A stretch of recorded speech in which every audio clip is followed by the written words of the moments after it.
Welcome back to Sunday Vibes, one and all. We are back in the Phoenix pub by Oxford Circus. Obviously, I am joined by Dougie Critchley and Zachary Jalab today for a Chelsea special. It has been a hot week for the Blues, hasn't it? Obviously dismissing Graham Potter, appointing Frank Lampard into an interim role until the end of the season. Today we are going to do an old school football daily style, how to fix. I am playing Todd Boehly.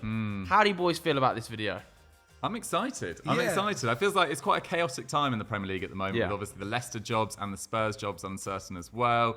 I think the sacking of Potter, probably not a massive surprise, but maybe the timing, I was a little bit surprised that they did it post that game after the international break, but they got Lampard into the end of the season now. I mean, Zach, what are your thoughts on that? I know you did a whole video on it on Football Daily. Yeah, very, very quick reaction, that's for sure. I guess it kind of makes sense to a degree. I think what little bits that I struggle with is like, well, if you're getting an interim now, then why did you maybe not keep Potter in general? But I think maybe the mood just got so bad. Yeah. Even Kai Havertz said in an interview yesterday after the Liverpool game, where he was like, kind of admitted that some of the players didn't really know what was going on. Which is no surprise, to be quite honest. Yeah, overall, look, I think Frank, at least for a lot of Chelsea fans, especially the stadium-going Chelsea fans, he was always adored, absolutely loved. And I think for them, because especially the mood at the Stamford Bridge was getting quite bad. So that'll really give them a boost. I mean, if you're Mason Mount, you're laughing now, realistically. It will be interesting. It'll be interesting to see whether he starts him over Felix or whether he can find a way to fit them both in. Look, I think this will hopefully at least give Chelsea some sort of new manager bounce in some way, shape or form. And actually, if there's one thing that you can give Frank credit for at Chelsea, he was able to find a way to score goals. He just couldn't defend them. So if he's able to figure out something within 10 games, and who knows, goes on to possibly have a very impressive European campaign. Oh my goodness gracious. But realistically, say he does, right? And I agree, I said this yesterday. Say he does win the Champions League. Of course, the percentages are so small, I agree. Minute. But say he does. Surely. It's then impossible for Boehly not to give it to him on a permanent. I'm afraid Todd Boehly would have backed himself into such a corner that the next manager that took over from Lampard, if Lampard was hypothetically to win the Champions League, is not going to happen. But if it happened, hypothetically, he'd have backed himself into such a corner that the next manager to come in and replace Lampard, who just won a Champions League, would be under the most pressure ever, because Chelsea fans would love Lampard to a new degree and would be demanding he stays, especially stadium goers. I don't know. I think the sensible thing would be like, thank you, Frank. What an amazing stint. You'll go down in Chelsea history as a manager now and as a player, but there are better managers, more experienced managers in the market, and that is the long-term strategy. Like, Chelsea need to stop thinking about the next 6 months. They need to start planning for the next 3 years. And hiring Lampard, even if he won the Champions League, which, let's face it, I think it's less than a 5% chance, maybe. I just don't think it's the right call. But it's a great opportunity for Lampard because he hasn't been linked with lots of these Premier League jobs he hasn't really been in the frame for in the last couple of weeks. Now he's got a chance to manage Chelsea for, potentially 12, 13 games left of the season and see how far he can get himself in the shop window for the summer. Yes, absolutely. And that takes us perfectly onto our how to fix today. As I said at the start of the video, I am Todd Boehly. I am the owner and, in this case, acting sporting director. I'm also Christian Vivel. The boys they brought in from Brighton. Big Barley. You and Todd have always had similar chaotic energy. They have. Yeah. They really have. I see it now. So I am basically the Chelsea hierarchy. These two are pitching me players and managers that should be taking over. So I suppose you're more Christian Vivel and Lawrence Stewart, aren't you? Yeah. In that sort of realm. Maybe Paul Winstanley thrown in there as well. They're going to be pitching me managers and players. They're also going to be pitching me players that should be sold and telling me reasons why. Effectively, to build an 11 for next season that can compete for major honours. Because that is what Chelsea should be doing off the back of 600 million spend. They have to be competing for major honours next summer. So let's start with the major issue of new manager. Who are you pitching me, boys? Because I haven't seen who they're pitching me. This is all completely fresh information. They also don't know who each other is pitching forward. Okay, we've tried to keep it secret as best as possible. We're doing this old podcast style. Who's the new manager? Because I agree with you, I don't want to keep Frank Lampard past the summer. Okay, I'll go first. Now, as we've kept mentioning a few times, Todd, look, we're after this long-term strategy. We want a manager to be here for over 3 years, and that at Chelsea is something that hasn't really happened over the last 2 decades. So I've got a guy called Julian Naglesmann. Okay. The obvious choice, surely. Obvious choice. Yeah, realistically, the obvious choice. Now, what I'm going to also say is I'm not just going to give you the positives. I will also mention where I think we do need to be wary with and what possible things to consider we have to do as well. Now, much like Potter this season, obviously Julian Naglesmann was sacked by Bayern Munich, and that was realistically because of results. Bayern, at the time of him being sacked, was second in the Bundesliga. They were only 1 point behind Borussia Dortmund at the time. However, they had 7 draws in the league and also lost 3 other games as well. Now, supposedly, the Bayern hierarchy didn't think that was going to change, and so they thought, with Thomas Tuchel possibly about, and obviously rumours about him going to Spurs, they thought, look, we're going to make the change now. We don't think it's going to happen. And I think there we do have to be a little bit wary about how his mindset is after that, because he was a Bayern Munich fan. He is somebody who thought this was going to be it now for the rest of his career, quite possibly, or at least for the next good few years. So I think that's by getting Frank Lampard in now, letting him have his time to kind of settle down is a good step. I want to throw a few things at you there. Go ahead, my friend. Just as a riposte, because obviously I am the owner of the club, I can throw my 2 cents in here. Throw your weight around. You know, did have problems reportedly with the dressing room. Didn't have the most respect garnered amongst the hierarchy at Bayern Munich. You know, there seemingly was quite a lot of friction between him and some of the sporting directors. Before we even get started on some of the more senior players, i.e. Robert Lewandowski, I think was part of the reason that Robert Lewandowski ended up moving on. Thomas Müller, classic, didn't seem to get on well with him. So is that not a problem? Some of the bigger egos he potentially didn't want it or couldn't handle. I agree completely. The one thing I will say is I think we as Chelsea right now are in a position where we don't really have these huge egos like Bayern Munich did. The likes of Lewandowski, who was scoring 40 plus goals a season, we can barely score 10. Okay, so those egos aren't really it's quite a young that squad, much isn't it? of a worry. And the likes of Pierre-Emerick Aubameyang, I think when we move on later, he won't be too much of an issue, that's for sure. Okay, spoilers coming in. Yeah, though I do agree, and especially for the likes of maybe, look, we say they're young, but the likes of someone like Mason Mount or Reece James, who has been there now for coming up to 5 years, will be interesting. But I think with the way hopefully Nagelsmann will be playing his football, that will be the way to convince them. I actually think when you look at this Chelsea squad over the past few managers they've had, they've all been pretty receptive to these guys. They loved a lot of them enjoyed work under Frank Lampard. Most of them enjoyed working under Thomas Tuchel, and even Graham Potter, I think, had a decent amount of them on his side as well. Now, especially when it comes to the Champions League last season, he was elite. Didn't lose a single game because he had 2 goals, got 8 wins. He faced the likes of Inter Milan, faced the likes of PSG. So we know he can do it as well against the top, the very best in Europe. The other side I really like to him is his tactical flexibility.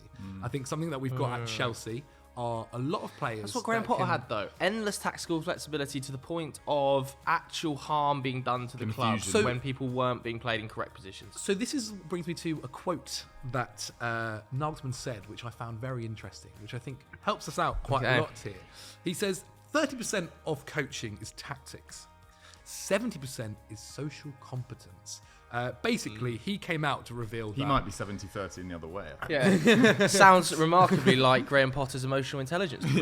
I know, because I think one of the things that were really interesting after his first season at Bayern Munich, he came out and said that actually one of the things he'd learned after obviously winning the title was how important it is to kind of understand his players individually and their characteristics. Obviously, when you're managing the likes of Hoffenheim and even possibly RB Leipzig to a degree, it very much is you're kind of like, okay, this is my formation, you fit into my formation.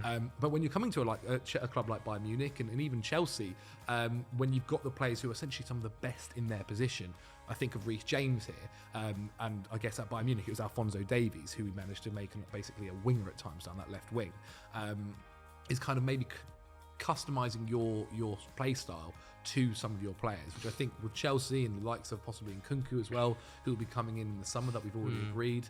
I think that will be really interesting to see how that works. Yeah, I do think as well there is a nice fit of synergy between Vivel, Stewart, who have obviously got backing from the Red Bull Group, have worked with Nagelsmann in the past, who are my deputies will be able to point very clearly to his biggest strengths and his biggest weaknesses before he even comes through the door. So, it's a nice candidate. As Benjamin Franklin once said, out of adversity comes opportunity. Wow. Oh. Okay, he's even got down Is quotes this your like pitch for that. president? Or? Yeah. Dukes, are you pitching somebody else to me? I am, yeah. Initially, I was quite keen on Nagelsmann as well, but I do think that dressing room factor and the fact that Nagelsmann really needs his next job to kind of succeed. Yeah. I think he might be quite wary of Chelsea, to be totally honest, whereas I think Luis Enrique would look at Chelsea as an amazing opportunity. He hasn't been in the club game for a long time. Obviously did really well with Spain, reached, particularly at Euro 2020, I thought they were probably the best side in the tournament. Lost on penalties to Italy in the semi-final. I think they would have beaten England more comfortably than Italy did in the final. The World Cup was a bit of a mess, to be honest. A big mess. They A major mess Costa Rica there, and then drew with Germany, lost to Japan, and then there was that horrible last 16 tie against Morocco. It did go down to pens, but I think they had 1,000 passes, one shot on target. And this is a problem for me, Dukes. It was pretty bleak. But his sides in the past haven't actually really been like that. He was, famed at Barcelona, making Barcelona way more direct and much more of a counter-attacking side.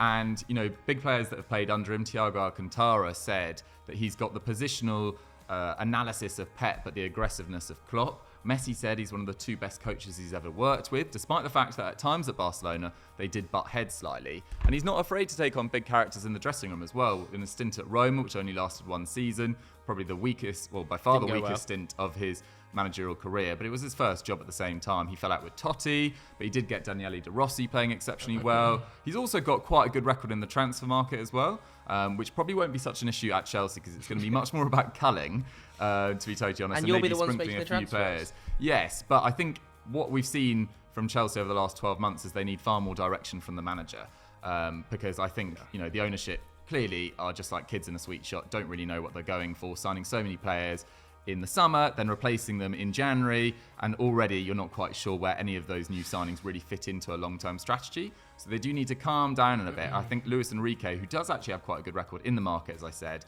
his first year at Barcelona, Ter Stegen, Suarez, Rakitic, then went on to win the treble. I think they won 42 of his first 50 games in charge. Not bad. And, won another title there. His Champions League record was actually quite weird after winning the treble. I think he lost to Atletico Madrid the following year and to a Juventus side that were on the up in 2017 as well when they reached the final there. But I really like Luis Enrique. I think he's fairly tactically flexible, but he does very much stick to a 4-3-3. And I think that's where I want Chelsea to evolve to. I don't think this experiment, or this quite long-term experiment with 5 at the back, has made Chelsea defensively solid enough to compensate for their lack of attacking threat. And it's time for a more exciting, attacking, front-foot, possession-based manager. Similar to where Tuchel was potentially going, but without the wing-backs. I think it's time to really maximise that front line, because particularly when Nkunku comes in, Chelsea actually have some really high-quality wingers. I know Mudrik's still really inexperienced, but Nkunku on one side, Sterling on the other, that should be really pretty elite. And I'm quite excited about where they could go under a manager like Luis Enrique. I threw in some curveballs for Jalab, so I'm going to have to do the same for Luis Enrique. 6 years out of club management now.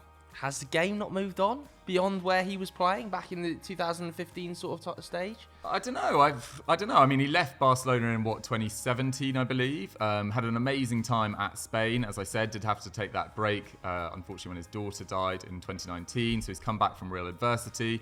And that Spain squad, even the noises during the World Cup, they were fully behind him. It just didn't quite work out. And they did have some notable absences in that Spain squad. I think they're quite weak at centre-back. I think they're quite weak at striker. But his ability to dominate play without a notable, really elite striker and with quite weak centre-backs, I think, should stand him in good stead. I think he's very...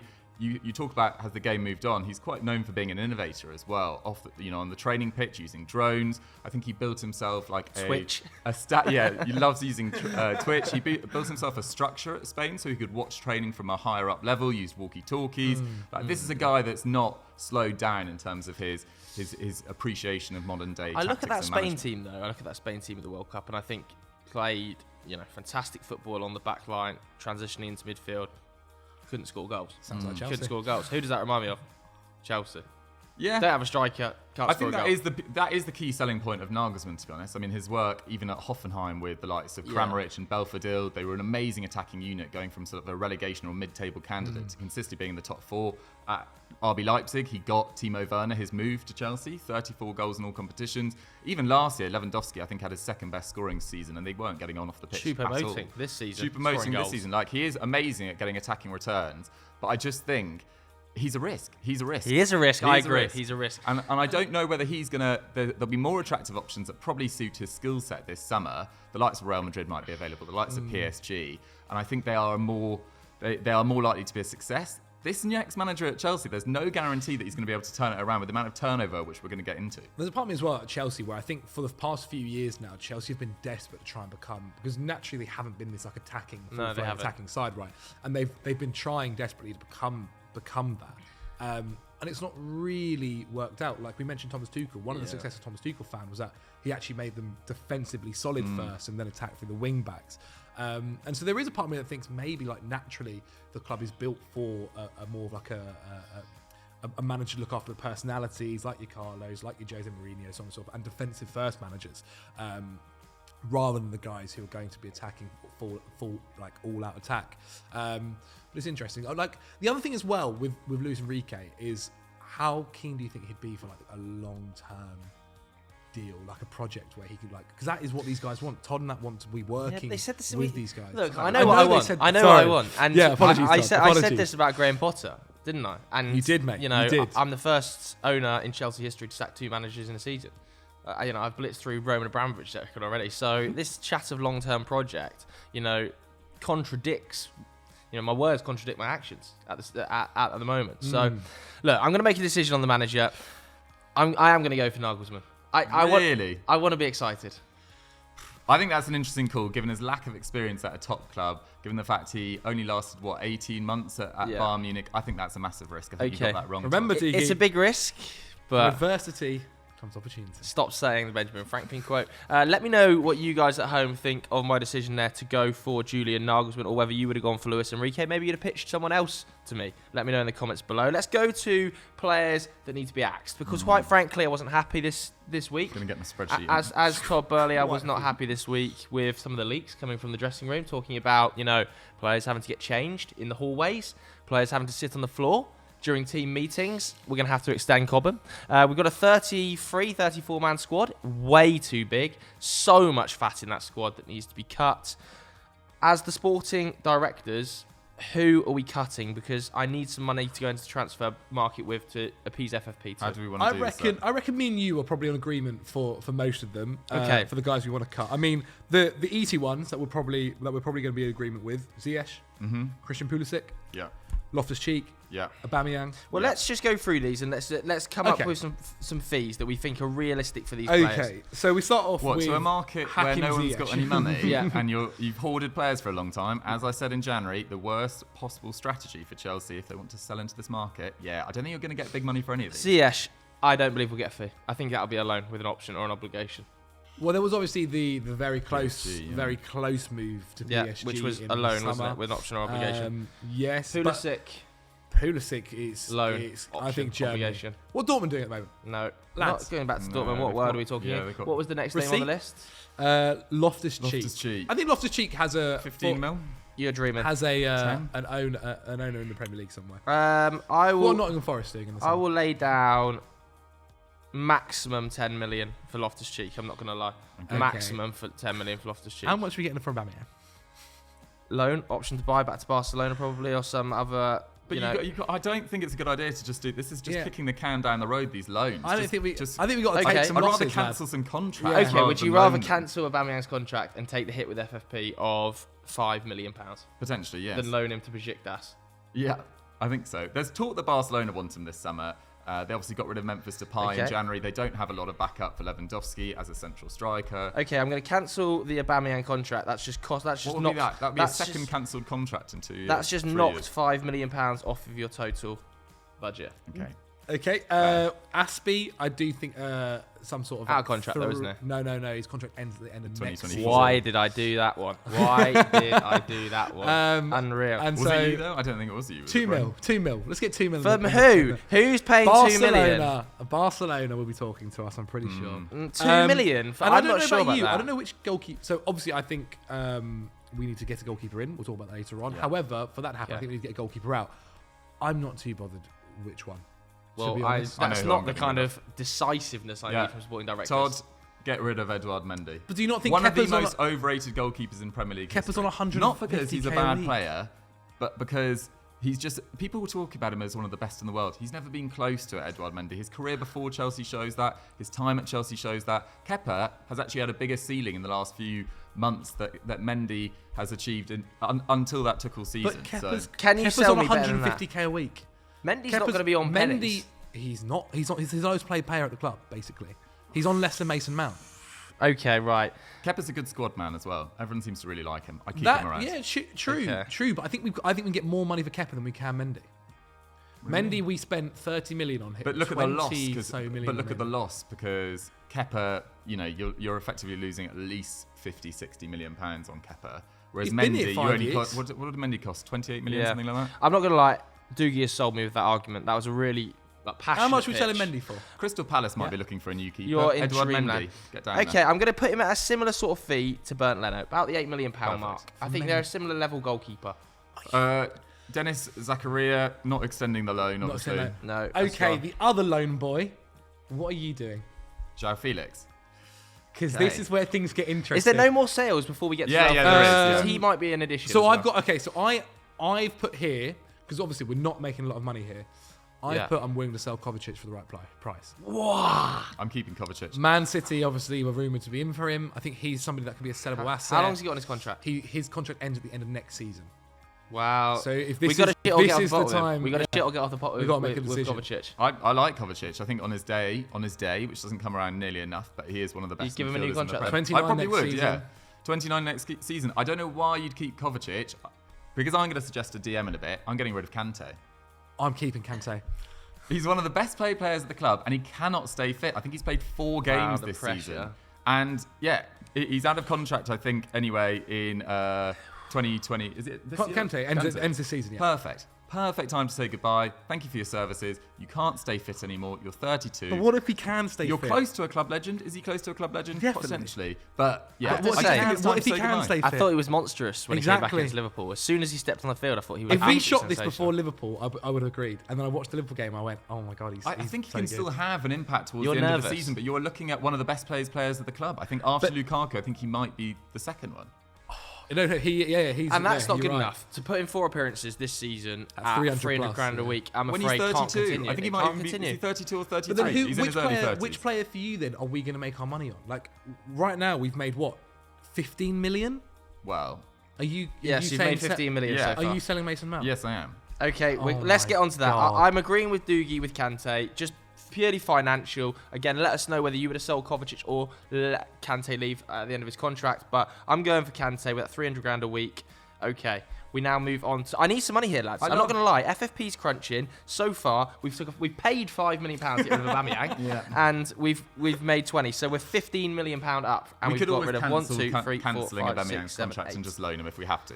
But yeah, Mason Mount. I love Mason Mount. I think he has been poorly treated, particularly by Chelsea's online fan base. I think the most of the fans that go to games that see his work over the last few years, when he was the best player under Lampard, when he was the best player under Tuchel. Look, it didn't work well under him under Graham Potter. He hasn't a good season, but he's 24. He's the same age as Martin Odegaard. And up until about 12 months ago, people were debating who had a bigger future. Now, Odegaard's had an amazing season, Mount's on a down one, but it shouldn't be forgotten what he did for Chelsea in that time. Okay. But at the same So time, give him a new deal. they can't get him to extend his deal. He doesn't want to. And he is one of the only assets in this club, and they do have a big issue with financial fair play potentially coming.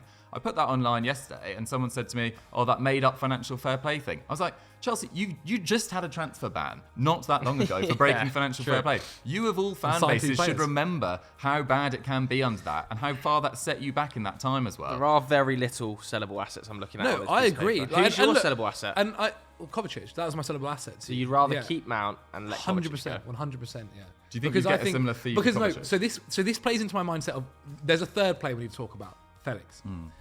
I don't believe personally, and look, I agree. If Mason isn't going to sign a new contract, right, then he probably has to be sold. Yeah. Because realistically, we're missing out on possibly Chelsea. We want supposedly 70 mil for him. Absolutely comical. £70 million for a player in the last year of his contract. This is supposedly what you want, Todd. Todd, this is what you've said that you've wanted. If you want to sell Mount, I'll give you a realistic fee of £50 million. Anyway, right. The point I'm going to make here is if we can't get him to sign a new deal, then sure. But I don't think it's worth spending 100 million on Joao Felix for and getting rid of Mason Mount. Basically, I don't think. Say we're getting 50 million. You don't think for Mason? For 50 I don't think Felix is 50 million pounds better than Mason Mount, and they're two different players. Realistically, the way I think, obviously, a lot of Chelsea fans have fallen in love with him, and I think it's fair enough. He has been exciting to watch, that's for sure, especially when he dribbles past a couple of players. But he's not creative enough. I've seen stats that are saying that Azpilicueta has had a more creative season than him this season. He's never really been a massive creator as well. He's a shot taker. He's a guy that's going to try and be scoring you goals. But he's not scoring us goals now. Obviously, take the post a lot. But we don't have to sign Felix. You can throw me different options. So I don't know what you were saying. No, I agree with you on Joao Felix. I wouldn't. I think he's been slightly misprofiled. I think he attacks the box very well. I think he creates chances for himself very well, and he's an exciting player to watch. I totally agree with Zach, but he's never been particularly creative. And there is a real dearth of creativity in this Chelsea squad. Like everyone always points to the lack of goal scorers. There's currently no one operating over 0.3 expected assists per 90. And even last year, the only player that was Reece James. Like, there is just a frightening lack of chance creation in this squad. And Mason Mount's not particularly creative, as talented as he is. And Joao Felix isn't particularly creative as well. No, I think Mason's probably one of the most creative players in the side. The side, yeah. It's not saying much. It's not saying much. If the expected assist numbers are that low. Yeah, but this season he's dropped off because he's been poor. But he's never been particularly high. Last season wasn't high either. If Reece James was putting double figures. He did get double figures for assists. I think he might have slightly overperformed that. But he's not a massive chance creator. If you look at his key passes over the seasons, it's never been massively over 2.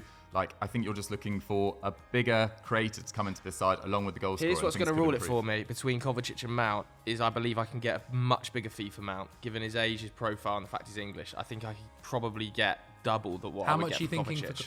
You think Kovacic 25 mil? 25 to 30 Are you million. Joking? For a 29, 30 Man City are knocking at our door. Yeah, from a club that everyone knows you need to sell. I just don't think you're going to get big fees for these players. I agree. You look at the sales of Gabriel Jesus last summer. £50 million. Zinchenko, £35 million. And you think, honestly, I think you're getting minimum 40 for Kovacic. Minimum. I'm gonna side with Mount. I'm gonna side with selling Mount at £50 million. There's a few other names. So much interest in. There's a few other names in here that I'm really surprised we're not selling. Gallagher. I think Gallagher is one of our best squad players we can have. My issue with Conor Gallagher he's one of the is sellable that assets, but I think he works really well in a broken game where he's picking up second balls, he's pressing away from the game like he did at Crystal Palace, like he did when he was on loan at West Brom. When he has to play in a structured system where you're maintaining possession, I don't think he's at his best. But if we're getting rid of Mason Mount, right, and our midfielders after that, and we've cancelled Kante's contract, our midfielders after that is Enzo, Kovacic, Chukwuemeka. Who's our attacking number after that? At least Gallagher is someone who is going forward, going to get himself into the box. Kovacic can, unless it's a worldie, can't score a goal. Enzo, for sure, but he's obviously going to be playing possibly a But none of these midfielders are scoring goals. I'm looking at the season now. None of these midfielders are contributing. Yeah, no, for sure. This season in general, as we mentioned, a down. You must sign a creative midfielder. But in general, I think Conor Gallagher. I think Conor Gallagher's selling. I think he's a great. There's also a couple of other players we haven't mentioned. Bakayoko is still on Chelsea's books. My goodness, he's got to go. Lukaku, haven't touched on him. Yeah, Bakayoko, not getting a fee for that. I just think Lukaku. Who's going to buy him? We'd have to touch on Lukaku. I think he isn't a great guy to have around the squad if he's not playing, though, as it was seen at Chelsea last season. It's either going to be a loan. Does Naglesmann want Lukaku? So this is it. Why did you go with Naglesmann? Yeah. This is it. I think it all depends on, realistically, my future squad doesn't have Romelu Lukaku leading the line. So we're sending him back out to Inter? If Inter are willing to take him and pay us the fee for him again this year. I think he's got 3 goals in the league. 2 have been penalties. Well, the CEOs come out. He had a poor World Cup. I'm going to throw another name in the mix here. I mean, Kai Havertz. So I've got Kai here to sell him. Have you? Yeah. I'm not being funny. Really? We mentioned sellable assets. We've got to make an impact. He's somebody we can look. How many players are we going to have left? We've scored 33 plus the likes of Bakayoko and Lukaku out on loan. 1, 2, 3, 4, 5, 6, 7, 8, 9, 10, 11, 12. I've got rid of 12. I've got rid of 8. So far written down, I've been writing these down as we go. We've got rid of 1, 2, 3, 4, 5, 6, 7, 8, 9, 10, 11. So we got rid of Ziyech, Pulisic, Loftus-Cheek, So we're down to 22. Aubameyang, Azpi, and we're making signings. We're making signings. Kante, Mount, Bakayoko, and Lukaku. Yeah. Okay, Look, but do you want to get rid of Havertz over loaning out for Fana or loaning out Broja or... I just think you're just leaving yourself quite short. We cannot keep playing Havertz through the middle. I agree to this. And also, what I will say, if we're getting Julian in, then he is somebody that might be quite... Julian. He might be quite keen. Isn't it Julian? Julian. It's not Julian. Whatever it is. Potato, like Julian. That's exactly what I've done. It's a potato. No, but if we're getting him in, he's somebody that I think he might be quite a big fan of. But I do agree, we can't keep playing him through the middle. But can he then become that number 10 that sits in between the lines? Yeah, I like We've that. talked about a lack of creativity. We saw what he was able to do at the Bundesliga when he was playing off a striker, when he was playing in the false 9 position a little bit deeper. Do we then say we're going to try and find a 9 and Havertz, you're no longer the striker, pressure off you, be the guy who arrives later in the box as a second striker? And if Nagelsmann wanted to play a sort of occasionally an RB Leipzig style 4-2-2-2, Havertz could be the right winger potentially cutting in, and Reece James is overlapping. Like, I think there are some places that he could be useful. You've convinced me. Oh, I'm going to keep him. I'm happy with that. I'm fine with that. So far we have made here 50 million on Mount, 8 million on Mendy, 2 on Azpi, which is kind, by the way, so we're at 60, 10 on Loftus-Cheek, 70, minus 5 because you wanted to cancel Aubameyang's contract. We're at, was that 65 million pounds in It's sales such a shame this summer. Lukaku's had such a bad season on such big wages, because he could be another 30 if he'd had a 30-40 if he'd had a good season, but you're just not going to get any good. Not happening. I agree. Okay, so 60 million pounds in the pot. I, as owner, am willing to put in. Look, I've already done my arse in this club, so I am going to be putting in 100 million maximum. Thank you, Mr. Todd. So you've got a total summer spending pot of 165 million pounds. You've already got Nkunku coming to the club, so you don't have to worry about that in the forward departments. You've also already got Marlo Gusto coming as a right wing back backup. Don't forget. You've got Levi Colwill coming back on loan as well. I think we need to cull more players. That's 3 of our we were down to 21 and you've just pumped it up to 24. We're still over. Okay, but anyway, let's deal with it. Do we want to call a centre back with Levi Colwill's return? Koulibaly. I had him down. I think it's now the time to sell him because he's on massive wages. He's on a big contract, and I think people still have the memories. Because I actually think he's a good player. He's just had a terrible season, and he doesn't look like he's getting much better either. Okay, give me a fee. I think £10 million back to Syria. I think you're optimistic. On a 300 grand a week contract? I think I'll have to take a pay cut. But I don't think he's going to leave us. Inter Milan are losing De Vrij, they're losing Skriniar. I mean, Koulibaly generally plays on the left-hand side where Bastoni plays, but there is a potential that some Serie A club would want to go for. I think we need to get rid of a centre-back here. With Levi Colwill's return, Benoit Badiashile, Trevor Chalobah, Wesley Fofana, Thiago Silva, we got to also can Koulibaly. I agree. I think 10 million is optimistic. I think no one's going to buy him. I don't think. I don't think if you go to Koulibaly right now, if I call Khalid and go, hey, Inter on the phone, they're offering you 120k a week. I know you're on double that. Do you want to go? Yeah, we might have to. He's saying no. We're gonna I think your sellable one there is Trevor. Realistically. Could you sell Trevor Chalobah? I don't think he's got loads of suitors, does he? I mean maybe to a lower Premier League. Lower Premier League is what I'm thinking. I'll give you more money for Trevor Chalobah to a lower level Premier League club than Koulibaly going back to Inter and us potentially having to pay his wages for half a season or half his wages for half a season. Yeah, I mean, but Koulibaly must be on about 4 times the wages of Chalobah, but... Yeah, but we've got to pay for those wages for him not to play at our club. Okay, so Chalobah, I mean, we've gone Chalobah over Koulibaly just to get some more money in the bank now. We don't necessarily need more money. We're trying to do it effectively. I think they will have to do some quite clever financial stuff this summer. So and it really wouldn't shock me if the real Todd Boehly puts more than 100 million. Chalobah, low-level Premier League club, 15? Yeah. Okay. What did they get for Mark Gehey? 20, was it? 20. And he never played it. He hadn't played a Premier League game. 20, I think. Let's go. I think go 20 on, is probably a that's 20. decent I think that's number. kind, but okay, we'll go 20. That bumps you up to 120, 170, 180, 190, 185 million. I like that. So that bumps you up to I need more money, 185 mate. million I I pounds. need more money. Yeah, I know you do. You've got so far got rid of Ziyech, Pulisic, Loftus-Cheek, Aubameyang, Aspi, Mendy, Zakaria's gone back, Kante's exited on a contract, Mount's sold, Bakayoko's somehow gone, whether it's contract or whatever. Lukaku's back out on loan, and Trevor Chalobah has also been sold just to get some more money in the bank, 180 million pounds. Squad size has been massively depleted, but we still need a lot of players in a lot of areas. I think we need a creative midfielder, we need a goal scorer. For God's sake, we need a goal scorer. My basically whole thing is the spine. They need, in my opinion, they need a goalkeeper, a DM, an attacking midfielder, and a striker. Okay, Well, I would agree with them. I would agree with them. not have a creative midfielder. So let's come on to the signings then. As I said, I put £100 million of my money in here. We're at £185 million to spend. I mean, should we start at the biggest problem area here, which is goal scoring? By far, we have to sign a goal scorer. Well, Todd, our whole budget is going on Zach's suggestion. Victor Osimhen. Zach, we haven't got the money. Look, we need to make it work, Todd. We need to make it work. How many times have we done this? Where we go into the season, we go, don't worry, we've got Kai Havertz to play up top. Oh, Romelu's going to come back. He'll fix it. We've seen what happens with Romelu, Todd. I don't think it's going to work. And we need a guaranteed banger. And I'm telling you, Victor Osimhen is that guy. This is a guy who has really climbed up the ranks, had obviously a tough time at Wolfsburg, went to Lille, made his way to Napoli this season. Obviously, Napoli are playing incredible football, but he's somebody that is going to be that poacher inside the box. How many times have we watched our players this season put a ball into the box and not have an attacking head on the end of it? He's great in the air. He's great, not necessarily with his build-up and passing, but we don't want him to be doing that. That's not his role. It's fine, which is perfect for us. We don't need it to be amazing. What we need him to do is be getting on the end of these chances. We need somebody to be scoring at least 15 goals for us in the Premier League, and I'm certain it's Victor. Can we not find, I know that I don't want to come back to Moneyball, but can we not find 15 Premier League goals for less than £150 million? What do you mean, sorry? If we've got to find 15 Premier League, if we're saying the striker's got to score 15 goals for us in the league, can we not find that for less than 100? I'd also thought about... The budget's gone if you buy I thought about Evan Ferguson, but it's just not going to happen. Like, I don't think Brighton...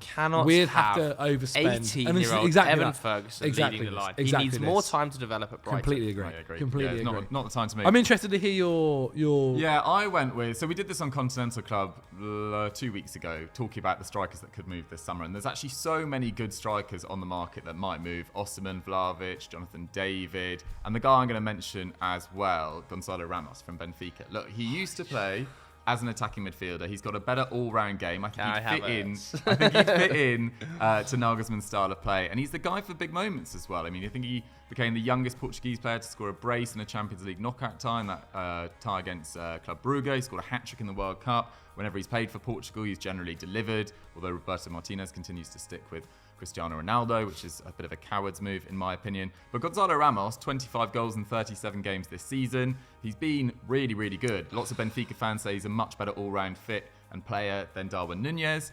He can drop deep, he can link play. He's not necessarily just your physical powerhouse striker like Osimhen, and he's not quite as pacey, etc. But I just think for £50 million versus 120, 130... I think you're dreaming at 50.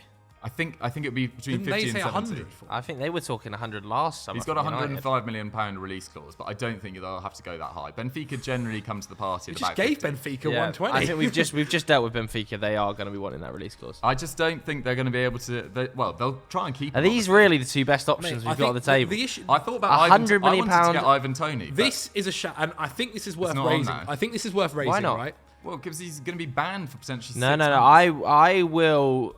I, as owner, would be willing to eat 2 months worth of Ivan Toney's ban.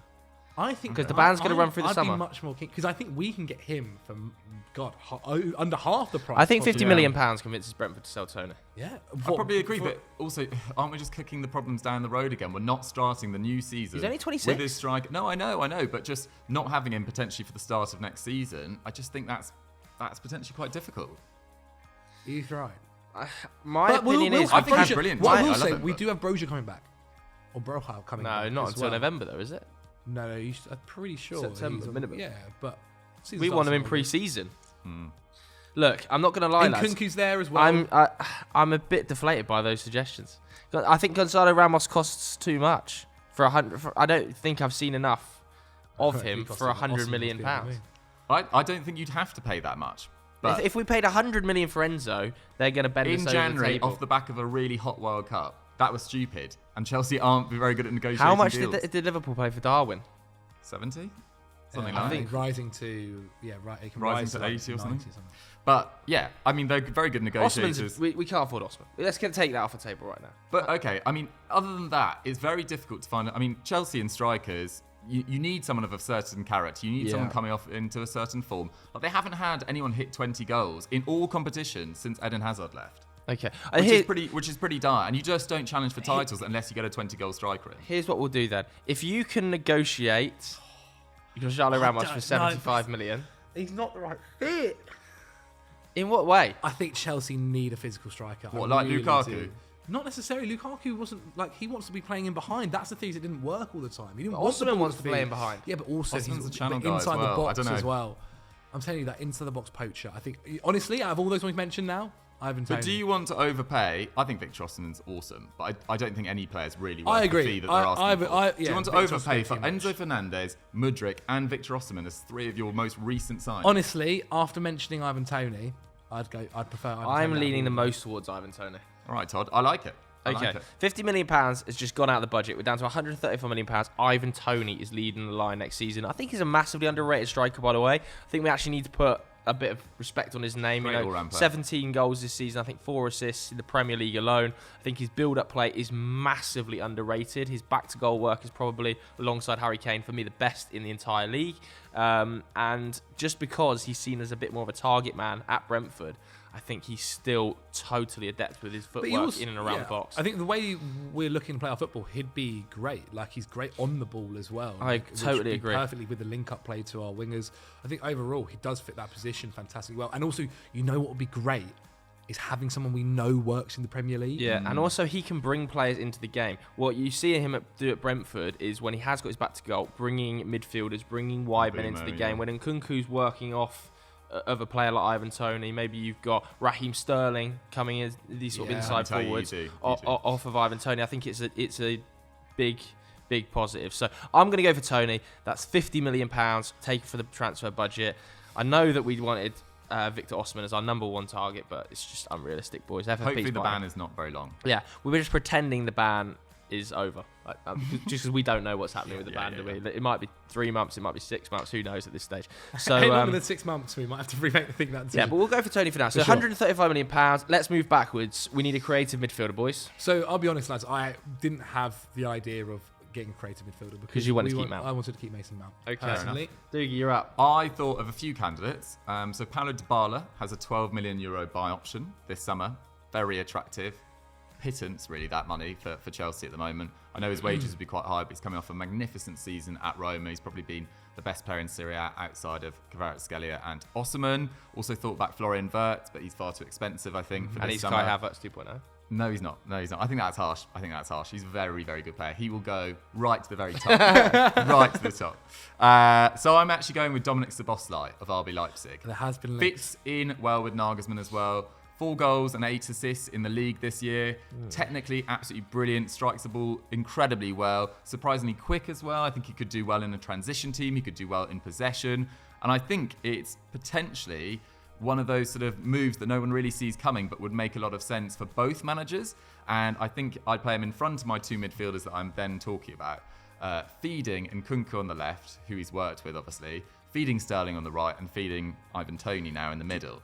Do you not think if we're keeping Kai, that's the position he'll want to be in as well? Yeah, but I want competition for him, and it's not coming from Gallagher. I'm not going to lie. Yeah, I think you need 2 good 10 options. Yeah. Havertz can also play on the right. He can also play up front. I think Havertz will get plenty of minutes, and whether he should get those minutes next season in this new project is up for debate. Dominik Szoboszlai, new fresh player, one of the up and coming talents of European football. I think he's been great for Leipzig whenever he's been fit. That's my only concern. He does have the occasional bad injury. Last year, I think he missed quite a few games, but this year he's been absolutely awesome. and I think he'd be a worthy addition. And I don't think he'd cost a crazy, crazy fee.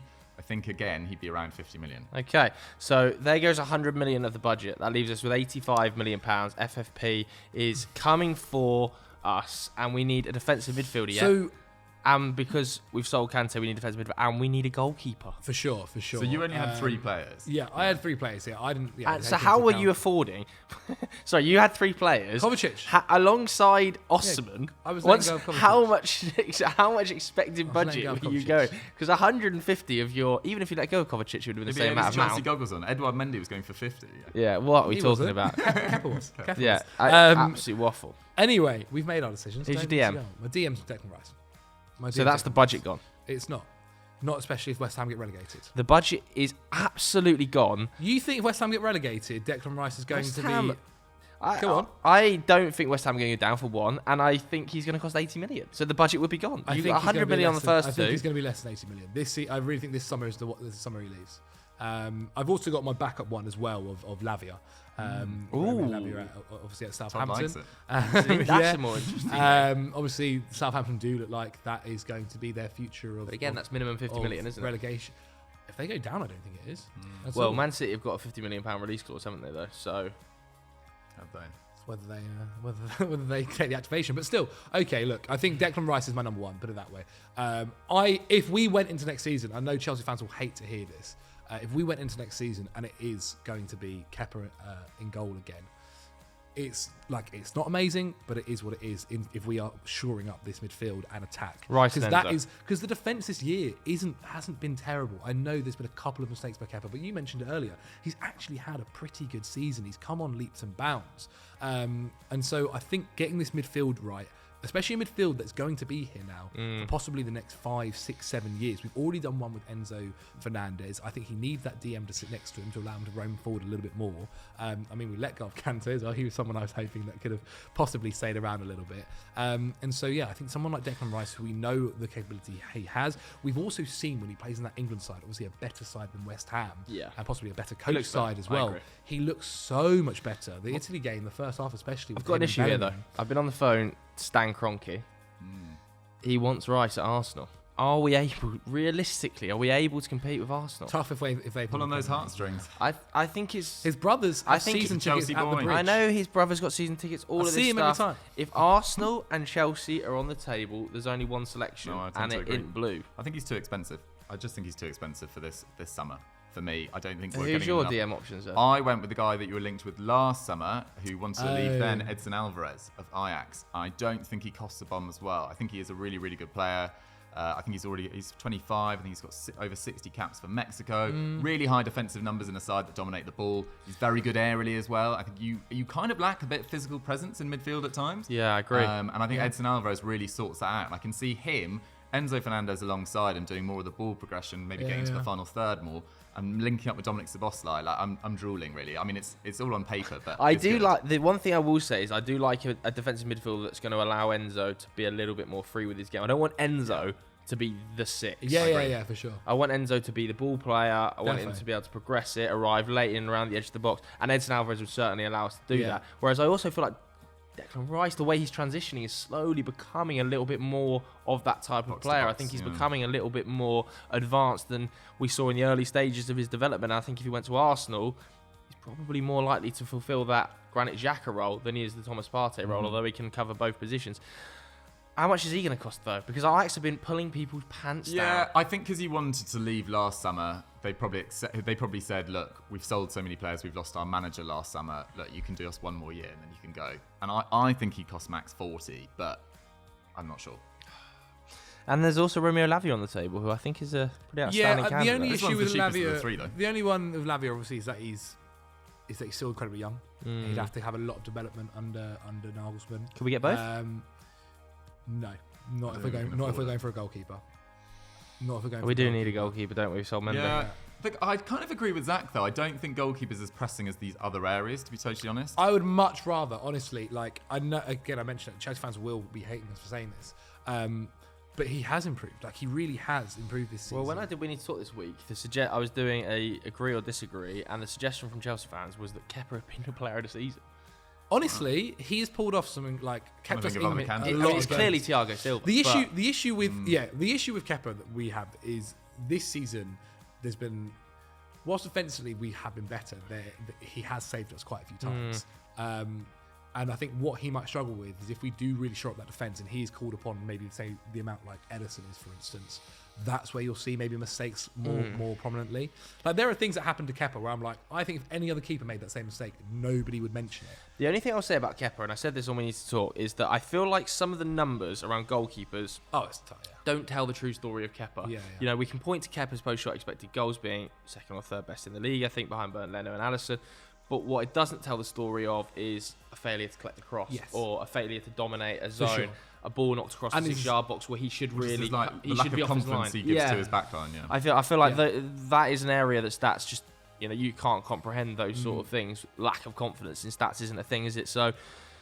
Yeah, I know what you're saying, but I do think we need a goalkeeper. I agree with this. I've got a suggestion. I think let's go for Edson Alvarez. Let's go for Edson. Jalab, you're getting a toasting here. It's off the back of that Victor Osimhen shout. I'm not going to lie. I need to hear a good goalkeeper suggestion from you. I think Zach's maybe more realistic. We're going back to Brentford. We're taking two players from Brentford. We're talking to... this is Brighton all over again. We're talking to David Raya. I mean, if we're looking for a goalkeeper that has good distribution, great shot stopper, great at claiming crosses as well, like he ticks the boxes for all of this. Like age profile is amazing, 27 years old. He can be at the club possibly for the next 6 years. I think this is a guy who also wants out as well. I mean, he clearly wants out. His own quote was, "I turned down 2 contracts, one last year and one in January. They weren't in the offers that we were looking for. I can only say that." And then Thomas Frank came out. Thomas Frank came out and said 40 million is probably about what it's going to take to get him in a press conference. I think, look, that is a lot of money in probably today's market for a goalkeeper. And negotiation-wise, if you go in at 40, you're probably willing to sell at 30. If we're being real, he's got 1 year left in his contract. He's got 1 year left to go. The issue we're going to have is we're not going to be the only club going through. No, there's going to be a lot of clubs. Manchester United that'll be looking at him. Tottenham certainly. Tottenham Hotspur that's going to be looking at him. And so we might end up in some sort of a bidding war for his signature. And I think United probably he's very important.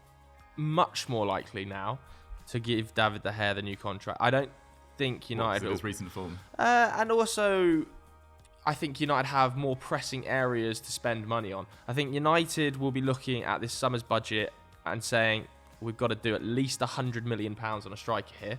Be that Gonzalo Ramos, be that Victor Osimhen, be that Harry Kane. £100 million goes on a striker.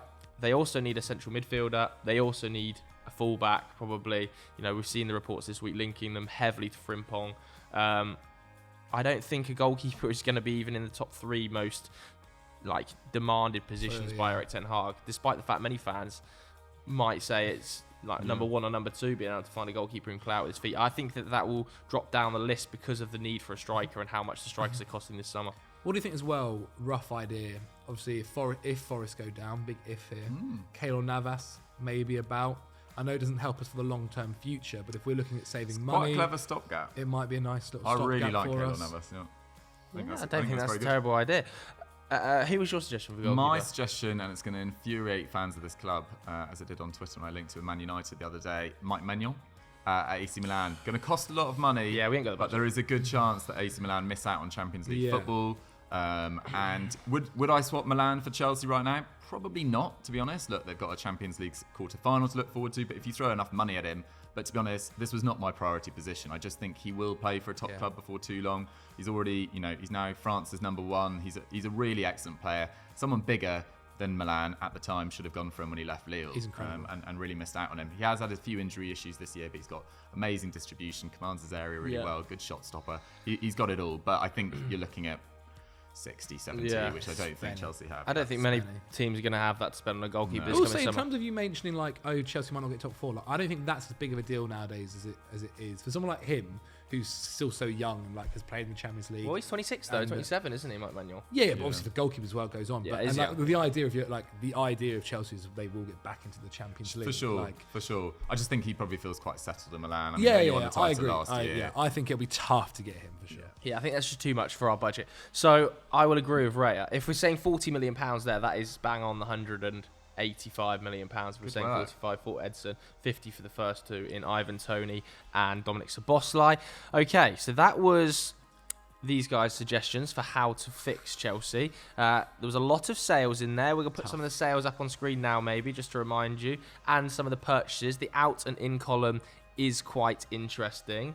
How do you think that team would get on? The 11 you've built there. Let's go through it. Yeah. We're looking at David Raya in goal, Yeah. Reece James at right back, centre-back duo probably Thiago Silva and Benoit Badiashile, maybe Wesley Fofana and Wesley Benoit. Fofana. Or Colwill, possibly. Yeah. I was actually going for Fofana and Badiashile. And then left-back, Ben Chilwell. Then I had Enzo Fernandez and Alvarez Yeah. in midfield, playing behind Dominic Szoboszlai. And then it's Sterling, Tony and Nkunku. With Mudryk also coming in as With well. Mudryk off the bench, Madueke off the bench, bench. Kovacic I still had, Gallagher off the bench. The bench is not brilliant, and Broja is my backup striker.